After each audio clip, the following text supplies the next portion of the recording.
fantastic. It's a very, very difficult thing to actually talk about, and as you're talking about his Twitch, it has actually been removed. I don't know if Fnatic are going to warrant a Lee Sin or a Karthus ban. I don't know if they're going to feel that Hercubot's and Ocelot's performance was powerful enough to warrant removing that. I think Shen would be a ban for either of these two teams. Alternatively, it may be a priority pick, obviously with the exception of Elise, who we know Soaz is a big fan of. Well, Kennen being banned away from Fnatic this time around. Interesting that they've gone with that way. Well, we've seen Soaz and Peke both playing Kennen throughout the course of the split. 6 times for Soaz. Peke's played it a number of times as well. I distinctly remember him playing it against Alexic's Zed as well, sort of a counter pick. So it's not too surprising, and it fits the current sort of AP meta that we see going on all over the place. Well, Thresh being the final ban, so what will be the first pick? It's going to be Shen. So it does mean Elise is open, and I think Soaz is probably going to lock this one in. That would be my gut instinct. As far as what else is available, you've still got those globals. We've noticed that the only Twisted Fate that's been played in EU was by Alex earlier in the day, and it's just the amount of pressure that pick a card time variable has now removed means that you can't just zone somebody else for 10 full seconds when you prime that gold card. But I think Fnatic may still consider it. Because there's a Shen in SK's side, they may need some global presence, and Twisted Fate may be the champion for Peke. Look at that. Lee Sin locked instantly, and Candy Panda pulling out Ashe. Old school Candy Panda right now. I think that also means that SK are going to be thinking about the Zyra pickup. Because you've got the Fiddlesticks on the other side, that makes me think Yellowstar is going to be playing that as a support role. We're going to see that Ashe Zyra that we've been seeing SK running for the last 2 weeks, that we've seen Cloud9 running for several weeks beforehand. And it's a composition that has worked very well for them in the past. Yeah, it's something that Korea used probably about a year ago, I would say, and it worked to great effect right there. Aatrox, though, is a champion that's been very successful so far in the European LCS, certainly in Super Week. Varus has been locked in, and there is Aatrox. This time around, where is Aatrox going? It's between the top lane and the jungle. Now, Soaz and Cyanide are both very versatile players. They both do very well in their positions, and we've seen Aatrox being played in the jungle. We've seen him being played in the top lane. So that's my gut instinct. I think we're going to see him in the top lane. Maybe if they're going to go 2v1. I have no idea, actually. It could fit both roles really, really well. But the main thing is that you've got a lot of damage from every single one of the sources here from Fnatic, and a little bit more utility on the side there of SK Gaming. Well, if Karthus gets locked in, it worked very well for Ocelot earlier on in the day, but he's picking it, or we believe he's picking it blind into that mid lane. He could potentially be up against... Could be Aatrox mid. I mean, we saw him playing Caitlyn earlier on the mid, so we know idea which way Peke's going to go with this one. Peke could also play Zed, and Zed would do very well. You can kill Zyra, Ashe, Karthus very, very quickly, and early on he'll be able to, kill Lee Sin as well. So that is a possibility. SK is going with a very, very similar composition to what they had earlier in the day. Nif landed a lot of roots that basically set up a lot of their other kills and their other options. So I definitely like that. There's even a Zac, which is still possible. So Peke could take Elise in the mid lane, which we've seen him doing before. He builds a lot of spell vamp and just chunks people down. Whoa! Veigar! Holy cow, what has Peke pulled out here? He thinks he's Nijaki. That's it. I'm done. Channeling his inner Nijaki, as it were. Now, Veigar against Karthus, right? That's a single combo, boom, that's going to be a dead Karthus, right? You can remove him from a fight. Importantly, you can put that Event Horizon down and zone control your opponents. And that will serve 2 purposes. Number 1, if you put the Event Horizon down, combo it with a Crow Storm and a Chain of Corruption, you have a very good offensive setup. However, if you see SK rolling at you fighting, you blow Karthus up quickly, put the Event Horizon down, and back off. And then re-engage once the Karthus Death to Fight is gone. So I think it's a good pickup, but I have no idea how it's going to work out because we simply haven't seen Veigars in EU. And just look how much crowd control Fnatic actually have. They can lock you up for a really long time. They've got the Cocoon, like you say, the Event Horizon, the Fears in there. Dark Passage could jump on towards them, use his Massacre. Chain of Corruption, there's just non-stop CC coming out from Fnatic in this It's CC from everywhere. I mean, even on the other side, Zyra, Ashe, Shen. I mean, that's a lot of area of effect crowd control that's going to be very, very difficult to deal with. We do see at the last couple seconds some swaps going around. So Soaz is going to take Elise in the top lane. It's a good matchup against Shen. He's going to have an advantage there if they go toe-to-toe, 1-to-1. But Cyanide has picked up the Aatrox jungle. So We'll see how he does. We'll see how he performs. He's actually a little bit of an underrated jungler. He's sitting fairly high up as far as all of the assists are concerned, and his KDA is pretty good at about 4.6. But he hasn't necessarily been a game-changing carry, and that could be more due to the fact that, so isn't xPeke. Steal all the sunshine. Steal all the sunshine. He's not had the greatest of summer splits, though. That's what we were talking about earlier on. But we'll see how these lanes work out. You can see the teams ready and waiting to go. The focus on their faces. El Clasico. So many times these two teams have met across the 3-year history that they've had effectively in League of Legends. Meanwhile, we are going to have a pause. You can see it on the screen. So we're not going to get into the game just yet. But the pressure on these guys, and you heard it from Ocelot, he's been on the winning side and the losing side of these big, important clutch situations. We've seen the tears at the Season 2 regional playoffs, of course, when they did manage to make it through there, and they would love to have that opportunity to just get in that position once again. Yeah, they need to win a lot more games to put themselves in that position, and if they could pick up a win against Fnatic, who's sitting super high up the table right now, it's definitely going to play into their favor. Fnatic is sitting 13 wins, 11 losses, and, SK mirrored that. They're 11 wins and 13 losses, so they could be within one game of a playoff position, as it were. Right now, back into the game, back into the matchup. It's SK versus Fnatic. Yes, we are live, ladies and gentlemen. The blue team is SK Gaming on your screens, and of course there is Fnatic, the red teams. Yes, that is Veigar in the middle, the crazy little thing that he is. And I'm disappointed he didn't go for a skin. Yeah, he really, really should have. There are some phenomenal ones. That's an evil yordle, I believe is the term you were looking for. But the one thing I want to highlight is Cyanide and Hercubot have both gone with a Doran's Blade start. And that generally means we're going to see some relatively low-level fights and low-level ganks. And we'll have to see who's going to pull them off more effectively, because both Aatrox and Lee Sin have the ability to dive into a lane at a very quick moment's notice and obviously set themselves up in a positive position. So SK are doing their regular 1-minute 5-man invade to get a ward down. Well, it's no surprise to you guys at home that I'm a big fan of the early aggression, because I like to see the fights. That's what it's all about. But this is definitely aggressive stuff from SK Gaming. Probably the most aggressive we've seen so far today, but Fnatic are mirroring it in kind and going for the red buff for themselves. So that's a couple of wards placed out from SK Gaming to really coverage of that red buff. We'll see whether they actually make use of them or whether they simply use it to track the area that Cyanide is going to use, because he's an Aatrox jungle. So SK walked straight over a ward. Fnatic were well aware of the positions of SK, and which is why they invaded and got some wards down fairly safely. They knew they weren't going to get caught out. The wards that SK have placed are a little bit non-traditional. They're slightly offset as far as that red buff is concerned, and they may even be considering going for a steal or something similar. So we'll have to see how these next couple of minutes play out as those wards are still up and providing vision. Well, it is going to be Hercubot starting off that red buff. And we do, of course, see the top lane will be a 2v1, which means this mid lane setup, Veigar versus Karthus, it's going to be a little bit of a problem for xPeke early on, but I feel that he's going to do some serious damage to Ocelot if he can get his combo landed. Yeah, he needs a couple of levels for that, and what we're going to have to do is keep an eye on xPeke's Q, that Baleful Strike, because remember, every time he lost hits with it, he's going to gain some additional ability power. And I'm very excited to see how he builds his Veigar. Knowing you get that non-costing ability power means he could invest some resources into earlier penetration or earlier tankiness. So we'll have to see how that works. Cyanide is taking the red buff, of course, and he has just used his smite, so he's picked up the red buff. So, 2v1 lanes. Kevin, as we've seen Shen many times in this position, will be in that 2v1 lane. He's such a strong 2v1 lane. Yeah, at this stage in the LCS, absolutely everybody's well aware of how to deal with it. It's something that we've become accustomed to. It's basically the standard. Unfortunately, we have missed First Blood down in the bottom lane, managing to catch Elise out. That was an Ignite that's gone down and just a lot of damage, basically. A lot of damage. The Zyra Ashe combo. There's no reason, no surprise, no shock that it is a strong combo. And it does, of course, mean that it's going to be a very quick kill for SK.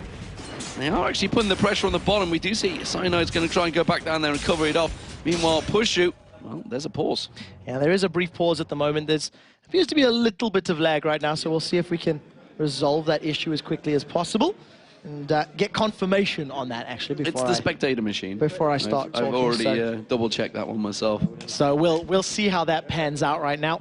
As far as the early game goes, First Blood secured. It did go to the support, so it went into Nif's hands as opposed to Candy Panda's. If you're going to give up First Blood, that's one of the preferred ways to do it. Yes, it does mean the support can obviously pick up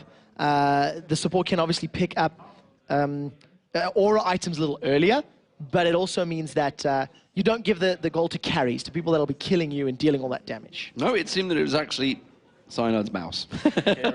It's like, yep, no, it's working now. I mean, it's kind of an essential item, I feel, when you're playing a game in an esport, that the mouse actually works. It's a bit of a prerequisite, I'm afraid. You kind of have to be able to left-click, right-click, and move the pointer around. Whether that's through the use of a trackball or a normal mouse like the rest of the world, hey, that's up to you and your preferences. We are back in game. Indeed. So, we are just approaching the 4-minute mark. We're not seeing any 3v1 tower stacks this time around, which we have seen in the last couple of games, but we are going to see a great Shadow Dash. It does actually give a tower hit on towards Yellow Star, but that buys more time for Pushu. And he's keeping putting pressure on towards that tower. Still not working out too well. Yeah, at this point in time, remember at this point in time, it's the towers are a lot stronger. It is 4 minutes on the clock. The armor is slowly degrading, and until we hit that 8-minute mark, it's still going to be very difficult to kill those towers. Right now we're seeing some bizarre stuff. Pushu's going to get caught out. Will it be enough to try and catch him down? Hercubot is going to try and get that kick in there. Will it be enough? Yes, he does land it. Will it be able to bounce him back? Not enough damage coming out from him, unfortunately. Pushu will back away from this one. Hercubot landed the Sonic Wave into Yellow Star, so if any sort of nonsense had happened, he would have been able to jump onto him with those double buffs. In the mid lane, though, you can see Cyanide setting something up. Ocelot's been caught. He's going to try and land that Dark Matter. Didn't quite get the damage down on towards Ocelot. And at the moment, he's staying fairly safe in that mid lane. We'll see how that one develops, because that is going to be a fight that, if it happens, it's going to happen quick. Yeah, it's actually something that's very interesting, because xPeke is playing Veigar, and I do tend to like seeing how he's leveling up his champion. On that Veigar at level 5, he's actually put 3 points into his Q, the Baleful Strike. So not going for the Dark Matter damage, and basically just trying to guarantee that his last hits will actually work, because Yellow Star's been taunted. Yellow Star's going to get caught with a Shadow Dash. Hercubot comes back in. Is it going to be enough? No. They're going to turn it back around. Hail of Arrows comes out, pushing, forces them away again. So another bit of, focus here from Hercubot. He's signaled his intentions incredibly clearly. He wants to pick up kills in the top lane. He wants to put Pushu and Yellow Star on the back foot. And it's sort of working right now as Cyanide has jumped in the bottom lane. He's been caught. He is going to get caught out. Candy Panda's trying to put the damage back down on Soaz, though, trying to turn it back around. Repels no problem away from that one as they have a little moment of warping. Yes, guys, we are also seeing the same issue at the moment, so don't worry, it is being dealt with. Yeah, we're hopefully going to resolve that as quick as we can. For the time being, we're just making do. Keep your close eye on, of course, the CS numbers in the bottom lane, bottom of your screen, and see how those are progressing. Hercubot, a little bit of a Superman move across the lane. Once again, visiting this top lane. He really wants to help Kevin get to level 6 as quickly as possible and try to keep Pushu, very much on the back foot, prevent that Varus from getting going. It is, of course, only the spectator side as well. Don't worry, the players are perfectly fine right now. As it stands, though, it is interesting to see frame skips, I believe it is, effectively, we're seeing here. xPeke got no mana at the moment, but then again, nor does Ocelot, so they're trying to keep it going. Meanwhile, down the bottom, Grasping Roots lands on Soaz. Soaz does back away from that one. A lethal combo. Soaz is needing a lot of support right now from Cyanide. Yeah, it's something that we're seeing mirrored on both of the sides, and I just want to briefly remind everybody how Veigar works. His passive is basically a built-in Chalice of Harmony. He gets 1% additional mana regen for every 1% of his missing mana. And it's just something that'll help him out. So when you do see Veigar low, it won't be too long before he's got enough mana to cast a couple more spells. Ocelot has got Requiem available, so we'll see whether any ganks start out now. Of course, if they do, he's going to be looking to try and land that, but he can get interrupted. He can get upset. Hercubot, though, he's looking for kills. If he goes up there, he's going to walk straight in towards Cyanide. Instead, the Cocoon lands on towards him. The Dark Passage jumping straight on towards him. They do manage to lock him down. There's going to be the ultimate coming out. Stand United from Kevin. Will force them back. Soaz caught out. Good Shadow Dash. Kevin catches on there. That was a flash Shadow Dash. Very nicely done. Yeah, very well played. Hercubot actually missed the Sonic Wave. He was hoping to fly himself in and deliver Shen, but it didn't work out. Now look at xPeke's positioning. He's managed to catch Hercubot. The stun lands. The Dark... Oh, it's not enough. The Dark Matter didn't quite manage to do the damage. damage, and Hercubot escapes with a sliver of life. They're actually thinking of going for Dragon there. Dutch managed to land it. He can use that safeguard. He's going to be able to tank this one up fine. Yeah, he's going to be able to get a little bit of that lifesteal from his W up, sustain through this one, and SK Gaming, they secure the first Dragon of the game. Cyanide is trying to get himself in position. He manages to see it just go down. And another fairly early Dragon, which is something we're seeing a lot more of, even in the NA games. With the stronger towers, teams are putting a lot more emphasis and focus on these pre-10-minute Dragons. Yeah, see, faster than early Dragons. So SK Gaming with the advantage right now over Fnatic. So matchup, like we said, they've won 2 times already in the summer after breaking their duck. 19-0 they were for such a long period of history in League of Legends. But Fnatic, over the last summer split, despite having great results elsewhere, not being able to perform against Fnatic. At this point in time, Fnatic, they're going to try balance out that Dragon Gold by taking the first tower of the game. Bushy was left unattended in the top lane thanks to that Stand United. Remember, thanks to that gank, or that fight rather, in the river and the Dragon Pit. It does allow Fnatic to at least pick up the first objective, really. They don't have a kill on the board, they don't have a Dragon, and obviously they've lost SOAS in both of their team's deaths. And of course, with the fact that SOAS has died, it's actually kept Kevin ahead in CS, as well as the assist he's got. Ocelot is actually also out farming xPeke so far, but he is a Karthus, so I guess you would kind of expect that. Karthus tends to be one of the big farming machines of the game. Candy Panda using that hawk shot just to check out the bushes. Like, no, we are safe. Nif go up and put that ward very high up in bush lane. Yeah, especially at the lower levels. You know, Karthus is going to be able to use that lay waste, get the double damage down, and just farm up those minions a little bit more securely. Peke is also going to be a little bit more reliant on waiting for the cooldowns on his Baleful Strike. He wants to try and get as much ability power as quickly as is possible. He missed the siege minion. That's not cool. Why are you calling him out? That was 40-odd gold he missed out on there. That's really, really not cool. So Candy Panda missed the big siege these minion. guys get paid to play. I can call this stuff out. Trust me. I get paid to tell it when they miss it, and they get paid to play. So it's what goes around comes around, or something like that. I'm not sure what comes around on me though. That's yeah, we'll find out soon enough. It's a one-way street, it seems. We'll find out soon enough, I'm sure. As we hit the 10-minute mark, SK, Nif, and Candy Panda have replied in kind. They've secured themselves their first tower of the game, and thanks to the focus on champions and roaming a little bit, we've actually seen lower CS numbers in this game than we had been seeing elsewhere in the day's games. He tried the Event Horizon catch on towards Ocelot. This time it didn't work out for him. But Candy Panda and Nif, they're continuing to push here. SOAS was lingering in that bush there, but look at this. We see Lee Sin in the form of Hercubot, who's been so majestic effectively the last few times. And actually, the last time these guys met, he also played Lee Sin. I think he went 2-0-9 in that game as well. So he's definitely worked out well. And Hercubot's Lee Sin, you gotta wonder, where's it been all season? Yeah, and Hercubot plays... the arrow landing on towards SOAS. They're gonna catch the crossman root and bag Stranglethorns. He's dead before you even manage to speak. More importantly, the tower is now under attack from Hercubot and Candy Panda. They're probably gonna get this tower down. Cyanide's come to defend, but another minion wave has just conga lined themselves up. Cyanide can't contest. Can't contest, can't get near it. They would get caught with the grasping root of Nif. And again, it has worked so well for SK Gaming. That's their second tower of the game, and more importantly, it's an inner turret. The combo on Ocelot, not really doing a great deal because Ocelot's already been back. He's got himself that Negatron cloak. He was expecting that. And here comes the rest of their team. Catching on towards xPeke, dives on towards the tower. Not going to go too deep, but they may be able to get that mid-turret. Hercubot and SK were made a very clear statement there. They wanted the tower because Hercubot could have flash kicked xPeke. He decided against it. Now they've got a 4-man stack.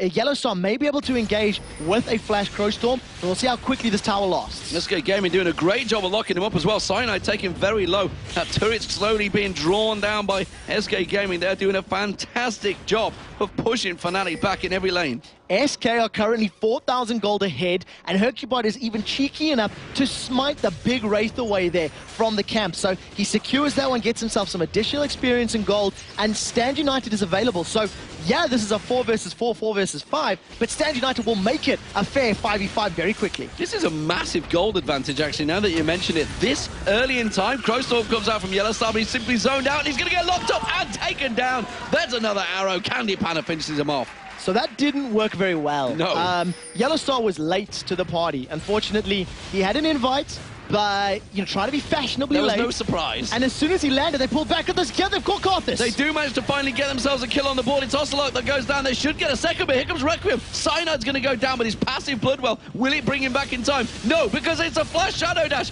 That's going to be a repel coming out. Soaz goes down. Cyanide did get away, though. They trade 1 for 1, but they did get the Bloodwell down from Cyanide. So if they pick another fight, they'll be able to finish that one off. SK Gaming with a 5-1 kill lead, have a 5,000 gold lead, and the map is their oyster right now. But keep in mind, SK are going to play a little more passively until Kevin gets his Stand United back up. I know Soaz is not feeling well right now. We've seen it on his Twitter, but when was the last time you saw him go 0-4-1? I do not remember And on Elise. Soaz losing a lane like that. On Elise, one of his favorite champions. It's not a good day for Fnatic so far. They are in desperate times against SK, who are already 1 victory up. Can they make it 2? 5,000 gold lead just at the 13-minute mark. That is huge. I need to highlight something about this matchup as well. The arrow's coming in. Is he going to land? No, he's not going to get the steal. So it gets yellow star, but Hercubot is sniffing around. There's nobody close enough just yet. That would have been awesome if it worked. If SK Gaming are able to pick up a victory here against Fnatic, they go 3-1 up as far as the head-to-head records are concerned. And in tiebreaker scenarios, SK are placed above Fnatic. So please keep that in mind as we continue on with the Weekend Super Week. And I just want to double-check that one. There is a tiny splash damage on that arrow. Correct. That can get the steal. Splash damage and because slow. I'm pretty sure there's going to be a lot of people who are going to go, So, but Demon, you can't do that. No, you can. It is splash damage and slow. And I think I'm going to go out on a limb here. And I think the last time that it happened I've seen a on Baron stream steal. was Season 1.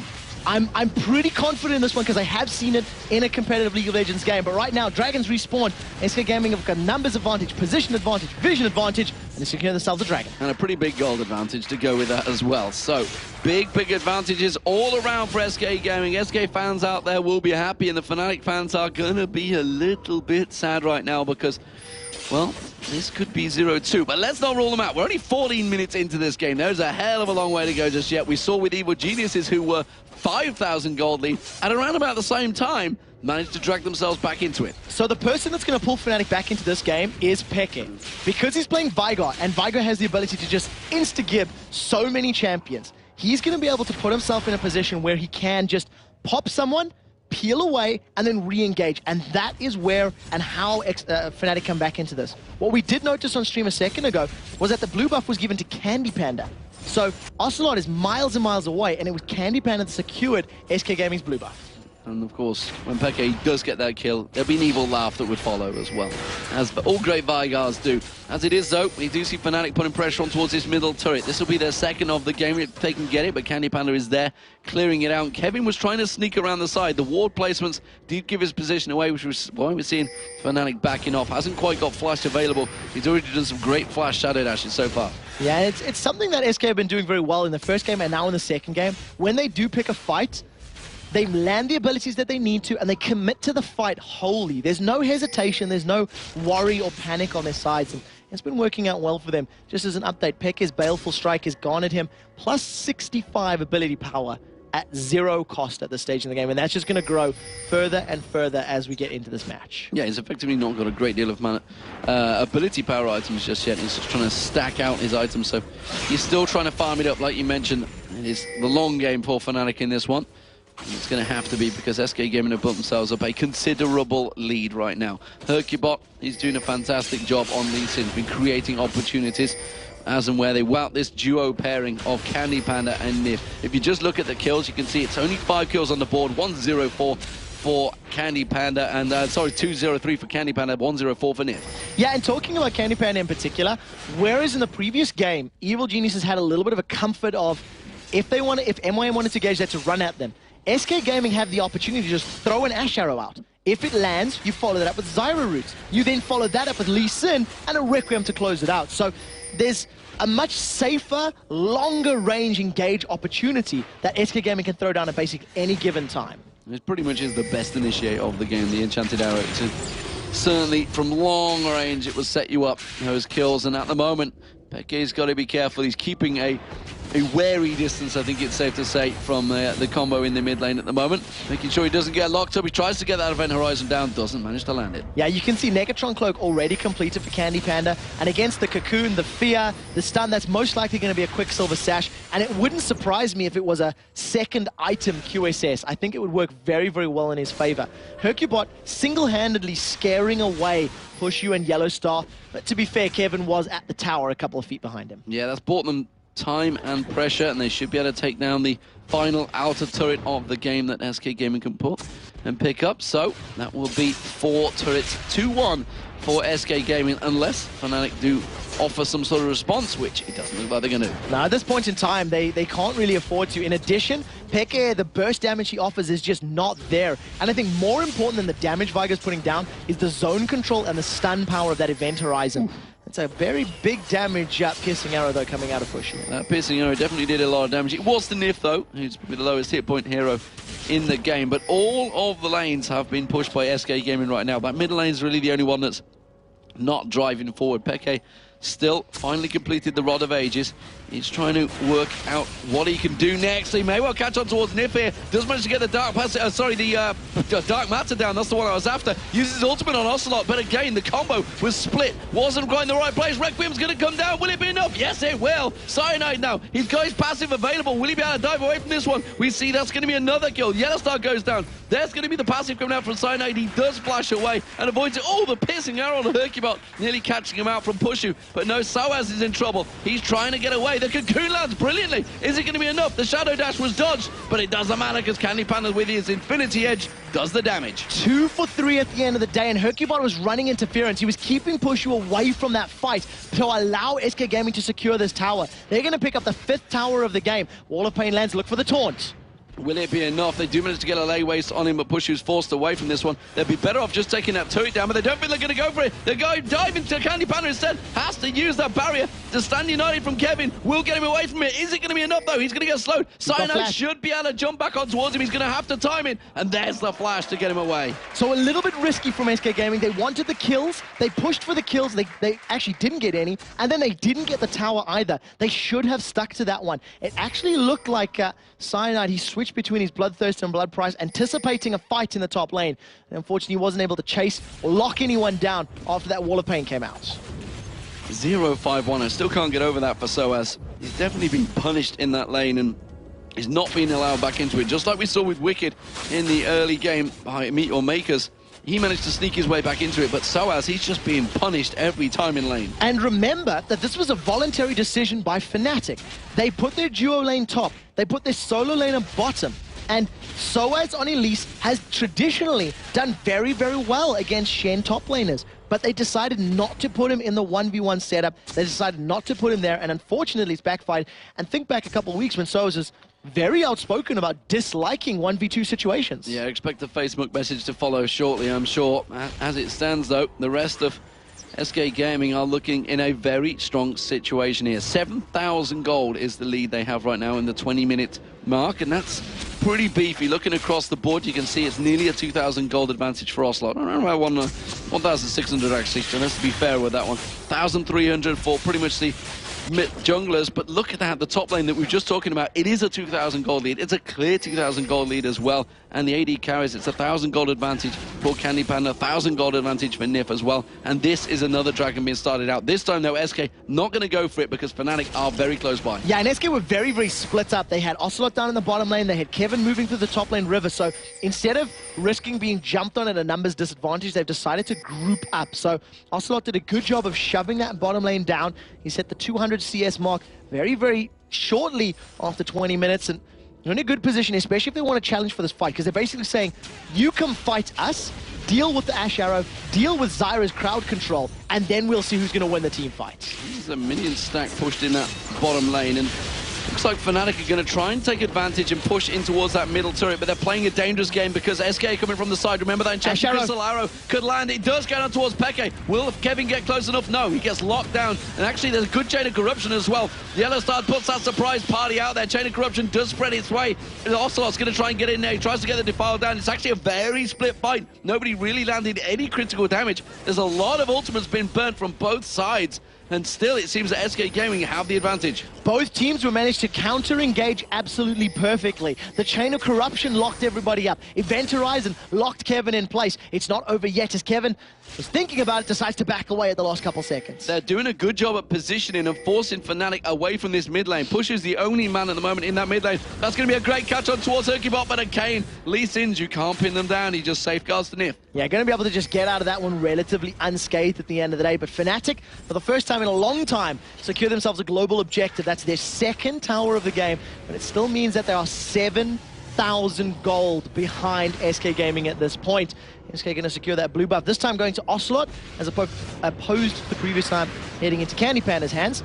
And then they're looking pretty good right now. Quicksilver Sash has just been picked up for Candy Panda. That is a crucial, crucial pickup against incredibly hard CC of Fnatic. And Kevin's completed that Spectre's Clown. That's going alongside that Sunfire. KP's going to be a split-pushing machine right now. And Kevin, he is Mr. Consistency for SK Gaming. I don't remember the last time he actually had a bad game.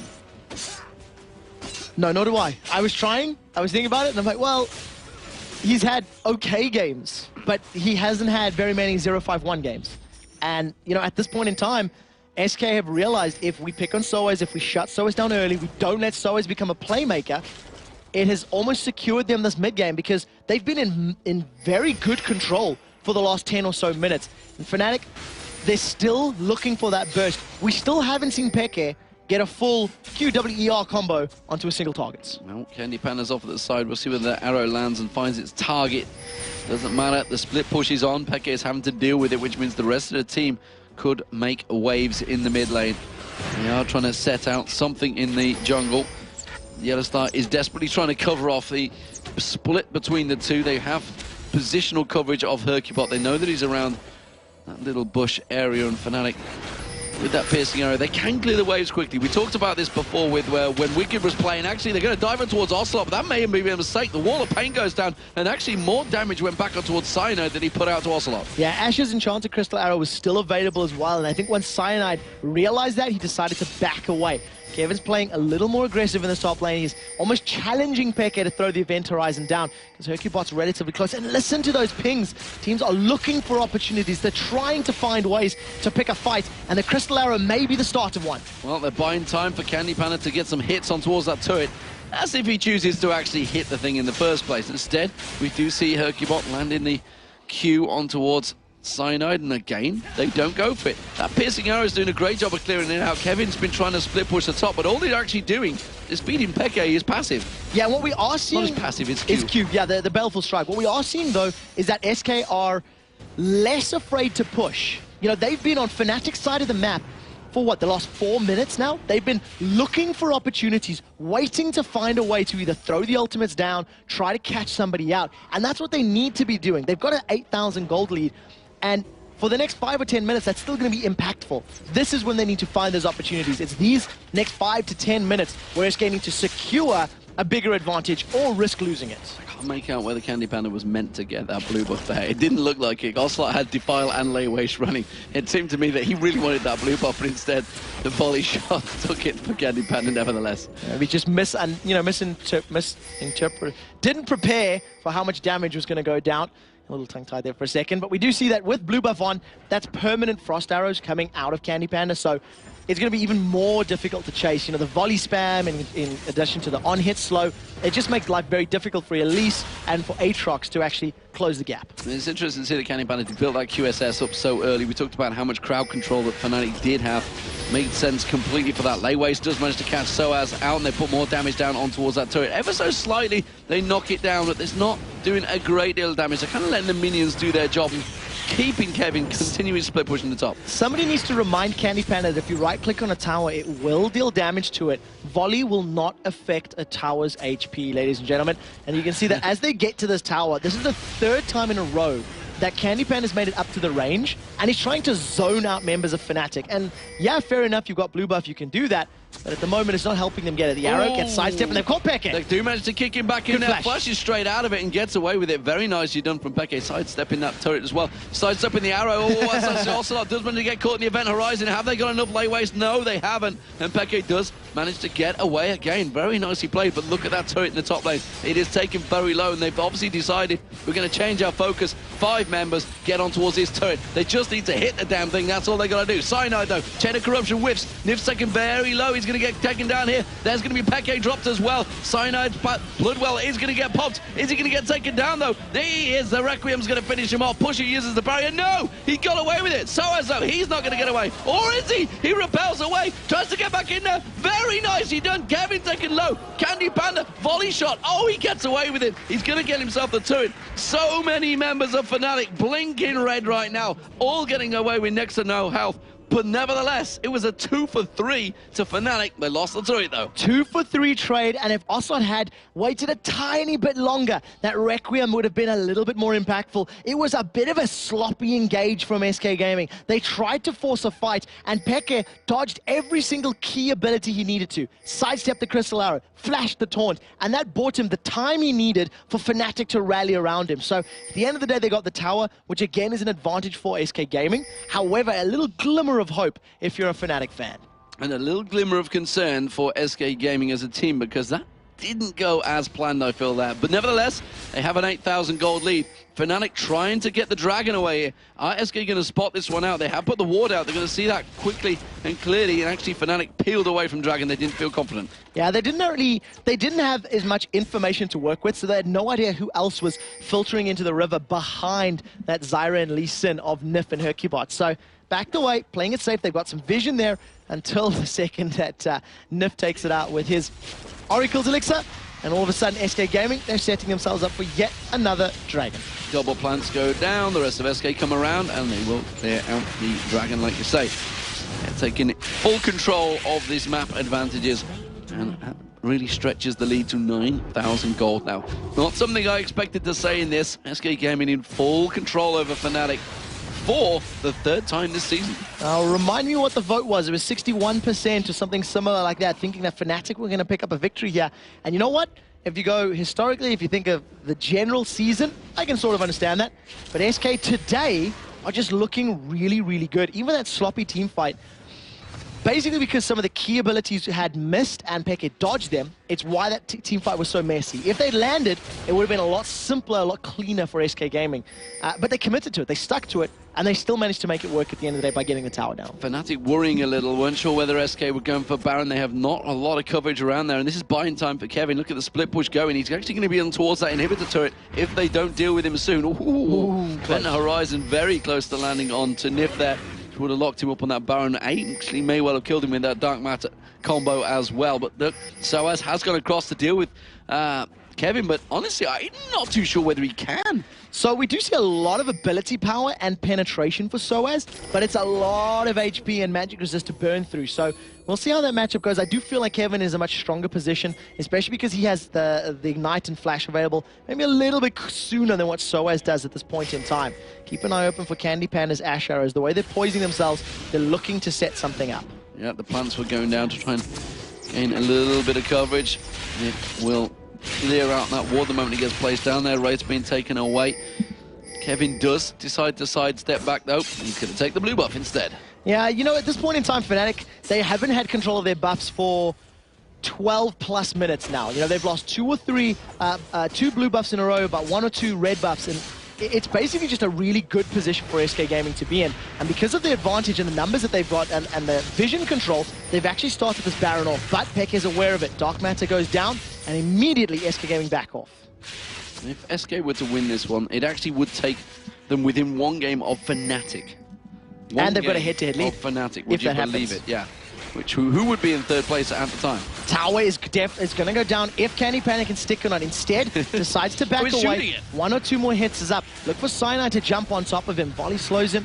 And once again, Crystal Arrow is available as Kevin continues a split push in the bottom lane. Yeah, Soaz doesn't want to get too close to him, and they still don't take down that middle turret. But What I am impressed with is that SK have not fallen into the trap of trying to push for Baron right now, which they almost did earlier on today. Instead, they're continuing to keep the pressure on the lanes. They realize they have a big gold advantage. It's nearly 10,000 gold right now, so they can just keep pressuring those turrets. They will get them. Yeah, the thing is they need to do it a little bit more concertedly. They need to do a little bit more like focused in these next few minutes, because that gold value will diminish the longer the game goes. We've seen it happen earlier today, and SK need to maintain advantage by taking more objectives. It took them about 7 minutes to get the top lane tower. Look at Peke's positioning. Yellow Star's on the side as well. He may start channeling the Coast Storm, and here they come! They catch on towards Nif. He's going to be the focus target. They will try and get him down, but Cyanide's taken very low. Candy Panda off the side. Bloodwell is going to get popped, and they will probably get away with that one. I can't believe they only managed to get Nif with their full combo right there. And SK, well, it was only 3 members, but they still managed to get themselves a kill. Stand United was used on Nif to try and get him into the fight, but he was killed very quickly. Cleanse comes out. Peke's in trouble. Peke flashes the Shadow Dash, and Ocelot, Candy Panda trying to catch on towards him. Dark Passage will be enough. Sorry, Dark Matter. Too many Threshes, that's what I've seen. All right, now we do see another tower in favor of SK Gaming. 6-2 as far as towers are concerned. And SK, at this point in time, are losing team fights, but winning objectives. You know, they lost a member in that previous fight, even though they got the Bloodwell popped, and they almost got Yellow Star, but they're managing to work out for them. Did Candy Panda accidentally hit his QSS there? It does look like it, but it's a relatively short cooldown. It's about 1.5 minutes. He was definitely glowing from the effects. So that's about 45 seconds. Maybe. Either way, it'll be up soon enough. He definitely did, but it's going to be up soon enough, like you say. So, tower went down. That's the main thing. That's the aim of what they were pushing for. And Fnatic, despite trying to go aggressive, all they could get out of it was a support. And, of course, the passive is what I meant from Cyanide, not an actual kill itself. So, Nif going out, getting himself the wards, feeling confident, in fact, that really there's no one from Fnatic anywhere near, so he's just quite happily clearing out the wards. Yeah, Didn't get the one at the back. They've got some vision there on the red buff area, and whenever you leave a ward standing, I like to think it's a decision. It's a conscious decision, because if you do leave it up, when you move in there with 2, 3, 4 members and you clear it out, it immediately plants the seed, hey, maybe they're doing Baron, maybe they're actually going for it. Whereas, if you kill it immediately, it kind of signals, look, we definitely are just counter-warding and de-warding right now. We'll see whether it does work out that way.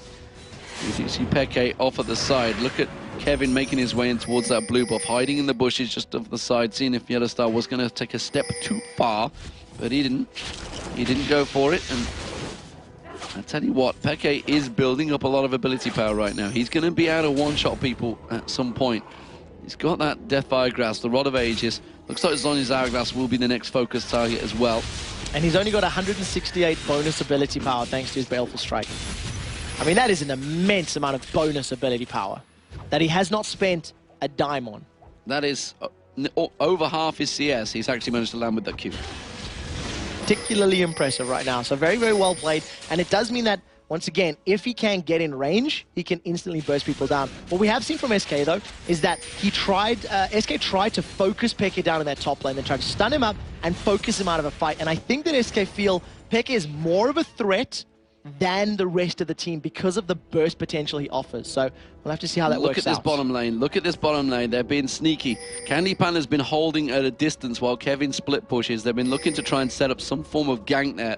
Candy Panda wants to create something. They're trying to bait. Surely not Soaz out again. I don't think he can die again. It'd be worst game on record for him if he does. But instead, the Dragon is going to go down, and SK Gaming secure themselves yet more gold advantages. It's 11,000 now. That is the 5th Dragon of the game, and they've had complete control of that so far. So SK Gaming are probably going to start setting up vision around the red buff area of Fnatic and then pulling them in for a team fight. If they can pull members of Fnatic out of their base, you can use the Crystal Arrow and the utility that Zyra offers to pick a good team fight, which will either get you an inhibitor or it will get you Baron Nashor. And I definitely think this is their focus. You can see they're moving as a unit, they're placing all of these wards down, and this is the next 2 minutes or so of gameplay will be SK trying to pull Fnatic towards them, trying to do that tug of war and saying, well, you either pull back or you give us Baron. And wise choice from Ocelot to get that Banshee's Veil on him. Obviously wants to counter the fact that Peke will be almost certainly focused targeting him. This is going to keep him away, and this is going to be the Baron started off. There is that ward in the back, though, so Fnatic will see it, but really not quite close enough to deal with this one. I don't think Nif's walked in the back range. He may not have actually spotted that one, because remember that this is 3.10 with 2 patches after the sight radius has been shrunk on that Oracle's Elixir. So Nef maybe sticking a little too shallow in the entry. Fnatic stacked up as a 5-man in the mid lane. Did he? Nef is going to have to back away because Fnatic has got a numbers advantage in the mid. Well, they're going to keep pushing. Kevin is actually off to the side. Remember, he has Stan United if he's required to come in here. Fnatic trying to catch an advantage. They catch on xPeke, cleanses off that one. You can see the rest of SK coming in there. Event Horizon does manage to catch on. Kevin, those Stranglethorns will be enough. Pushu gets caught out. He gets taken down. It's Ocelot that picks up the kill. Now we're going to see them coming around the side. Can Kevin? Yes, he can. Flash taunt on towards Peke. Peke trying his best to get away from this one. But again, the Event Horizon gets down. Candy Panda picks up another kill. This time, Yellowstar goes down. Peke goes down. Hercubon picks up the kill there. Shadow Dash will be back up in a moment. Doesn't matter. That's the Cocoon. That's going to stop the attack dead. Now there are minions coming up this lane with Candy Panda. So SK Gaming have the option here. What do they want? It looks like the tower and the inhibitor will be the focus. Then someone needs to deal with the top lane minions. There is a massive amount of them from Fnatic pushing the tower, and I imagine they'll roll around to Baron because that is a very long death timer for both Peke, Pushu, and Yellowstar. And that is going to be the inhibitor, the first one in the game. That's what SK were looking forward to. That's the fight they wanted. Ironically, it was Fnatic that brought it to them.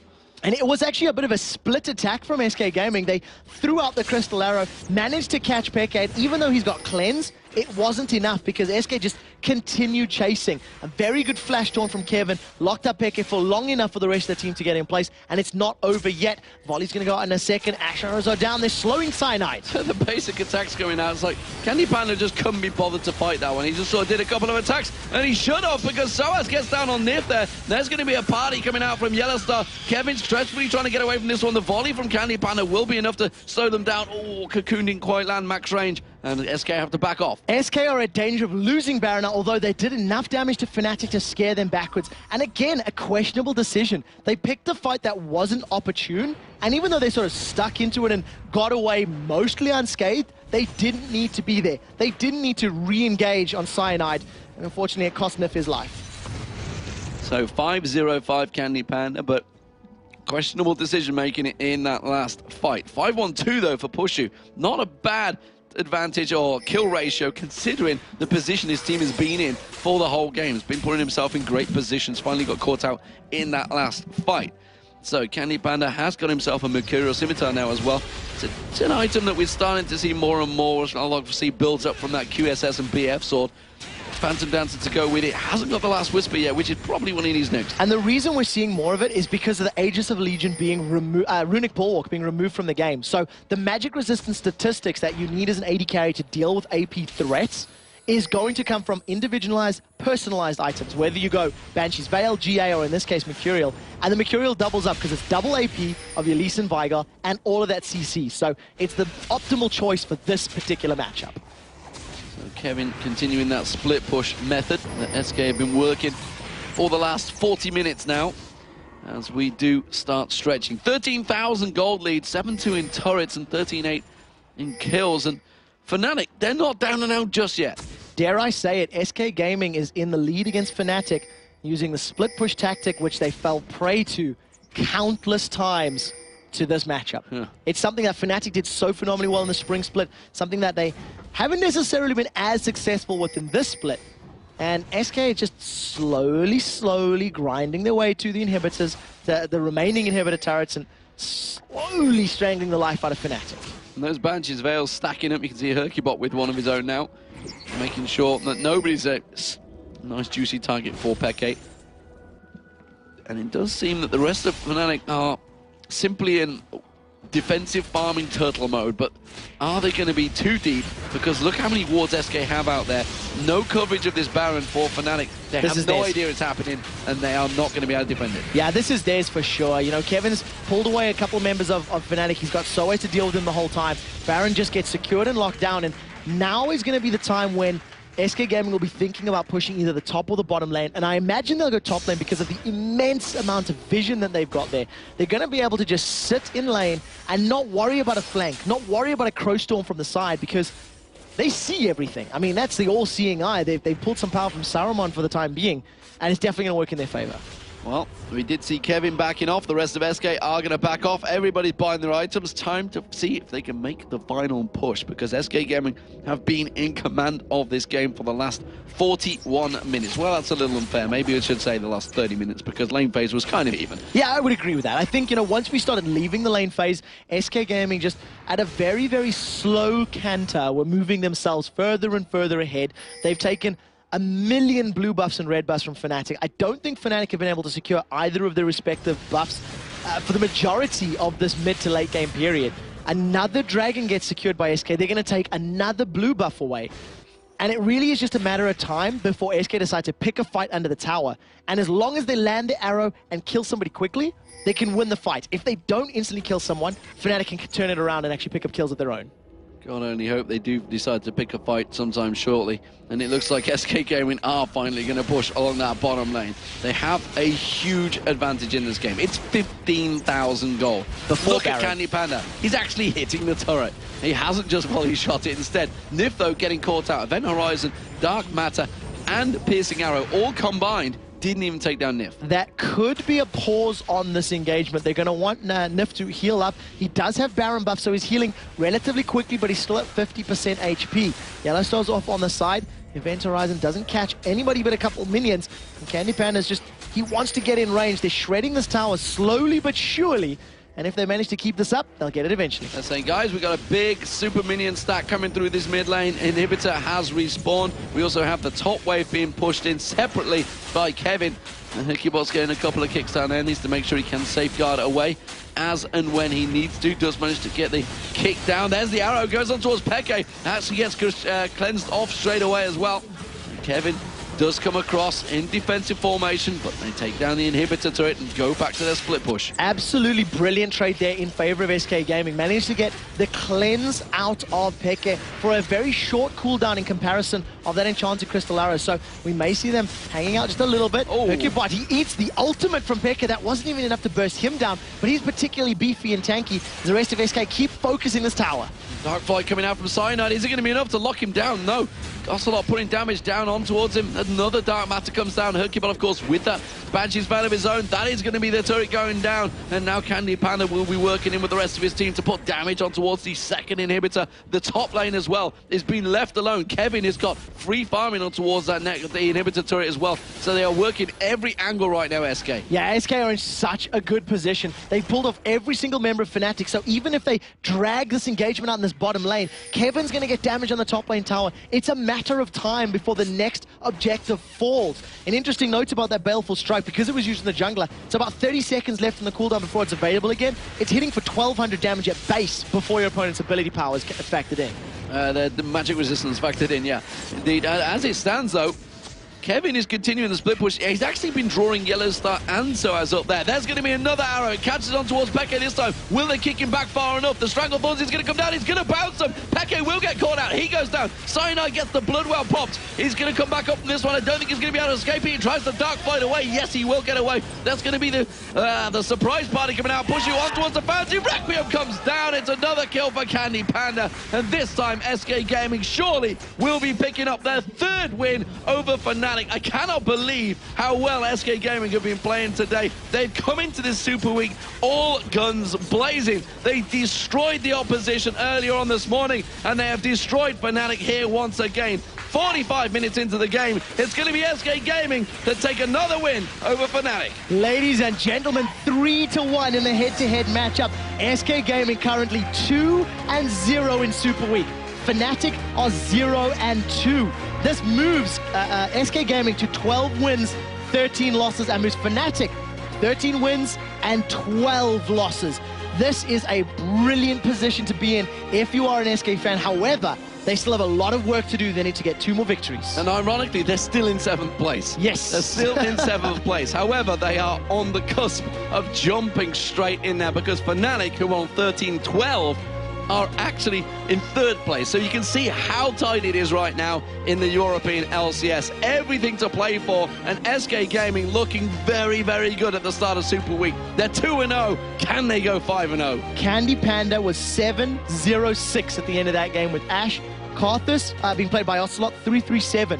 I think for games that are going to be coming up for the rest of the weekend, a Karthus ban is something that I would legitimately expect. Because remember, in this matchup, there was a Twitch and a Vayne ban. Two of them targeted a Candy Panda, and he just went, fine, I'll do it on Ashe. Like, well, yeah, no worries, and bro. they just pulled out the Ashe Zyra, which has worked so well for Cloud9 for the last 9 weeks. So it's no surprise that, sure enough, they pulled out another winning combo. And this SK actually have quite a good pull right now. So the one thing that SK are doing very well that I think we haven't quite seen from too many other teams today is that their team fights have been very, very good. They've been very cohesive. I think EG would probably be the only other team I'd consider doing that well. Lemon Dogs weren't necessarily quite as hardly tested. But anyways, I'm waffling. I think that SK, they're committing to fights. Their communication seems to be good. And even when abilities miss, they're still sticking to the focus, the objective, and the target, and they're making it work for them. And Herkybot, once again, 2-1-10. Seems to be working very well for him on Lee Sin. Every time he creates advantages, creates situations, gets in there, gets the kick, gets an important target. His Lee Sin was less impactful in this game than it was earlier in the day. However, it was still very, very good. He didn't tend to get caught out. He took a lot of damage at multiple times, but he wasn't killed. He wasn't out of position often. And again, like the previous team fight, he actually kicked the team fight on the top lane. He kicked Pushu into the team. On the inhibitor, he kicked Peke back into the team. His positional play and his timing on those Dragon Rage kicks have been absolutely brilliant. And we should talk about Ocelot as well, because only went 3-3-7, but the focus wasn't really on him this time. He was just effectively the passive farmer. And I can't go without noticing Cyanide. 007. So there's two things, right? First of all, 007. James Bond Cyanide. Secret Agent Cyanide here. You know, doing very well. And again, sort of an unsung hero Fnatic. There were two things that happened. Kevin had a very good game on Shen, even though the numbers aren't necessarily super favoring that. He went 3-1-8. But he was split pushing the whole time. He wasn't caught out. And because of the focus on Soaz early, Soaz couldn't duel him. Soaz couldn't fight him toe-to-toe. And Shen just kept squashing the Spider over and over. Absolutely, that Spider was squashed, and SK managed to pick up themselves a win. We're going to go over towards the analysis desk, ladies and gentlemen. Who's standing by? It's going to be Joe and Jason, and they are joined by the very special guest from Evil Geniuses. It is Krepo. Thanks a lot, guys. As you mentioned, a very special guest with us here, Krepo. Krepo, first of all, let's start right at the very beginning, and the picks in the band, specifically that Veigar from Peke. Yeah, there's a couple peculiar things come out of pick and ban phase. Definitely the Veigar pick, as well as the targeted Vayne and Twitch bans on Candy Pan, I believe, and he still whipped out the Ashe afterwards. Veigar, yeah, I think Peke picked it because I think his Ahri was banned out, his Kennen was banned out. He could have gone for Orianna as well to take the Karthus matchup, but I believe they just wanted the Veigar to surprise SK, throw them off guard, because lately SK has been doing better against Fnatic than otherwise around. It's a really strong pick. Once you get to late game, farm that Veigar can just one-shot Karthus, and it actually, you can see the impact in the game because Karthus actually had to build really tanky. He went with Mercury Threads, a lot of ages into Rabadons, so that's less damage coming out from the Requiem. You could even see that one team fight at top. He was going, the Requiem was dropping on 4 people. Everybody's ready for triple kill, and nothing happened because it's just not enough. All right, let's go from there and talk about the laning phase, because you said this was a very, very key point of the game. Yeah, I tuned into the match early in the laning phase, and I just saw what the hell is going on? Why would he do these matchups in 2v1s? I think SK won the mind games there because Fnatic predicted a Shen 1v2 bottom, I think, and then they sent their duel in top with Varus and Fiddlesticks. But Shen was actually still on the top lane, and it's really hard for them to lane against the Shen 1v2 that's backed up by a Lee Sin jungle, because if you get close to the tower, Shen will taunt on you, and then Lee Sin will come out of nowhere, dash to a creep, send out his Q, and just jump on you again. And it's really hard. You can flash it once, but then you die. It's the same. We played against SK once as well. They did the exact same thing. Shen taunts, you flash, you go back to the tower, he taunts again, you're dead. And at the other side of the map, then you have Elise, which is a really good matchup on any 1v1 in top lane, struggling against Ashe Zyra, which is really good poke, really safe poke as well, really good tower push. So the lanes were definitely in the favor of SK, and then they controlled that really well. They won their 2v1 and their 1v2, and then they got the early Drakes, went into buff control, and really got a really sizable advantage early up till a certain point.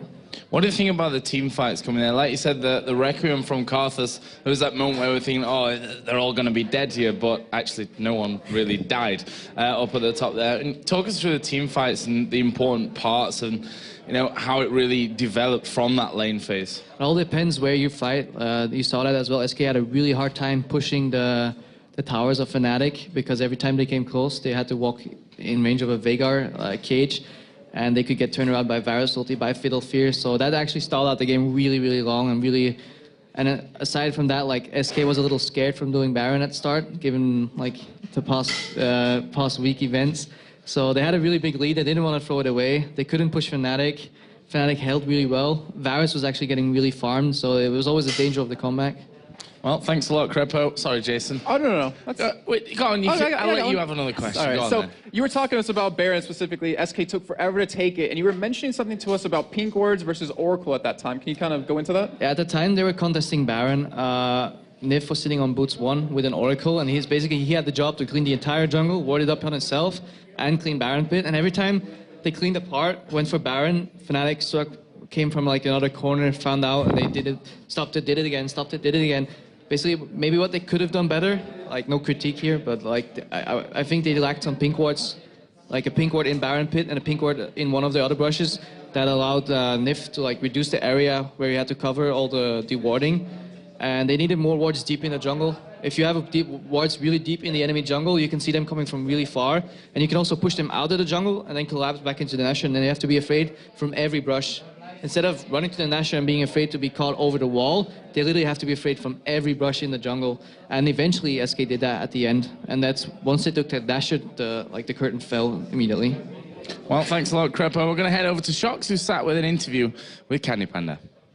Thanks, guys. Yeah, Candy Panda 2-0 today. A great start to the Super Weekend for you guys. And they banned out your Twitch and your Vayne. Must have felt good having 2 targeted bans. And why did you decide to go for the Ashe after that? I feel like right now, Twitch and Vayne are the most powerful AD carries, and after that comes like Ashe, Caitlyn. But my Ashe is like the strongest champion, so I was kind of scared they would pick it away while banning Vayne and Twitch. So I would have like no AD carry left, so I just picked her up quick, and it went well. So then eventually with that Ashe locked in, Ashe, no escape. Karthus also kind of a static champion, not really an escape. And then they picked the Veigar against that, which could have meant a lot of trouble, but still you were able to fight really good against it. How come? I mean, the Veigar was last pick, so we couldn't really plan against it. That's why we had like Karthus and Ashe versus him. But I think Ocelot managed to get some lucky Qs in the lane. I think maybe xPeke mispositioned or something. I didn't follow that, but he kind of snowballed the lane in a way that it shouldn't have went, so we didn't have the Veigar problem. Okay, and then also a very, very heavy focus on Soaz's Elise. Is that kind of what you thought? We have to contain that no matter what, then we'll have a much better chance of beating them? I think the Soaz Elise was just like, he was mispositioned in the bot lane at level 1, and Nif managed to root him, and we just killed him from there, and from there on he was kind of screwed, so we just capitalized on his mistake. And then going into the late game, of course, you always have to finish the game. And again, that kind of dancing around Baron, not really crept in again. How did you decide, okay, we're just going to have to finish it now? I mean, as I said in the analyst desk, they had Veigar, so we couldn't really push the tower, and they had Varus too, who got all the kills, and his Q did like 800 damage or something. So basically what we had to do was to wait for Nashor till we are strong enough to kill the Nashor without going too low on HP.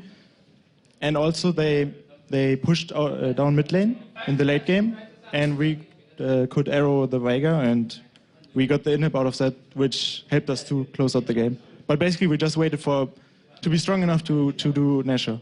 And to be sure, and then those arrows always on point of view, of course. And then tell me a little bit about the way you've experienced this season coming back into SK Gaming, playing with Nif again. Do you think that this is the strongest you've ever been as a bottom lane? Yeah, I think we improved a lot. I mean, when I came back to SK, I started to play duo a lot with him, and I think it shows. And the strength we have is like, we can improve so easily because when we do something wrong or something goes wrong, we can just talk about it quickly because we have so much experience together. We know exactly what went wrong and we can just fix it easily. So coming back to SK playing with Nif is really great because we have a great synergy. Yeah, nice. that really shows in that bottom lane. Then, of course, now you have MYM, Gambit, and NIP still coming up for you as games. Which of the teams are you most afraid of going into it and why? Or do you just think, nope, this is the road straight to 5-0? I don't think we're afraid of any opponent, but we don't underestimate any opponent either. We just respect all of them, and we just try to beat them, go step by step. Right now we are 2-0, but I mean, nothing is decided yet. We still have to do our best. So we will just take the opponents as they come and respect what they bring to the table and try to counter it. All right, thank you very much. Still very much in the playoff race, SK Gaming. Thanks, Candy Panda. We're going to pause the action for a few minutes, but when we come back, we have two